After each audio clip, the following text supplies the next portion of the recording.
Up under the frame, getting my ground for my fuel pump.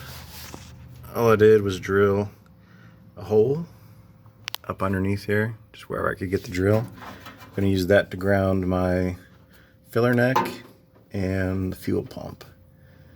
So I'm going to tap that for 1/4 clean up the surface, and stick it together.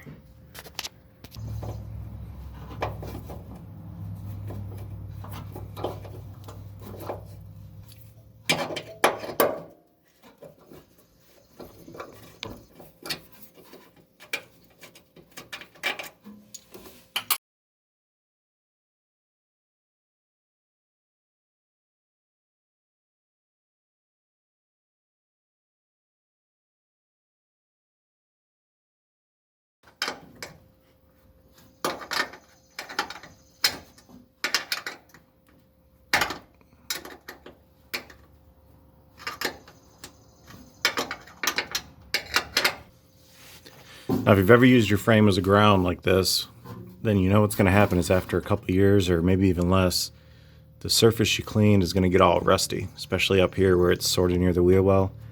So what you want to do is take some grease, and this is dielectric bulb grease, but any dielectric grease works.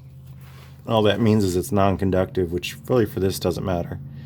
So I didn't put it between the surfaces, even though you could, and when you tighten it down it would probably just squeeze it out.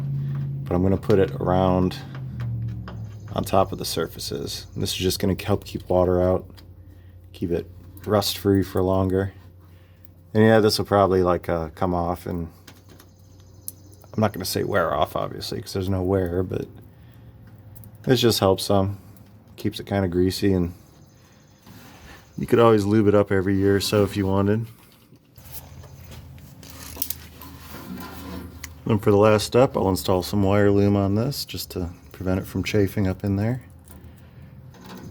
Yeah, it feels like we're up there. Measure this guy out. Give it a little circumcision.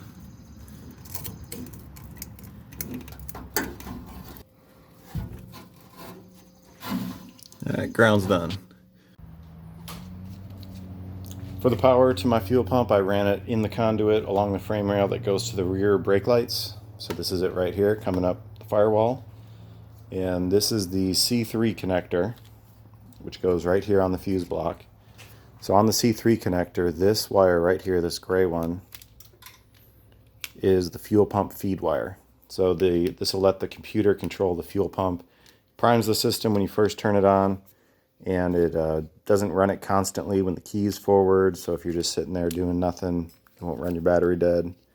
So what I'm doing, and what you should do, is take out all the wires you don't need, because some of these circuits will be live, and so these wires will be hot wherever you cut them. You don't have to take them out, but this is how quick it is to take them out.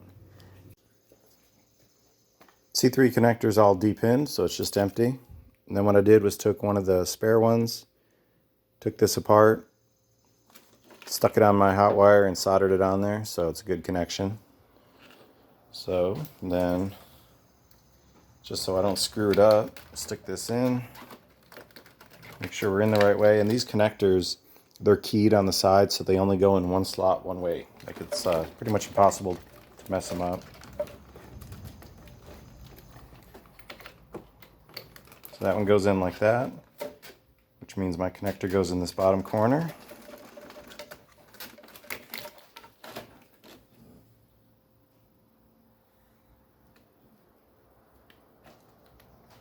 So that goes in there. And then these are the locks that hold the pins in, like a secondary measure. So slide that back in, snaps in place, wire is secure. Stick this in the fuse block.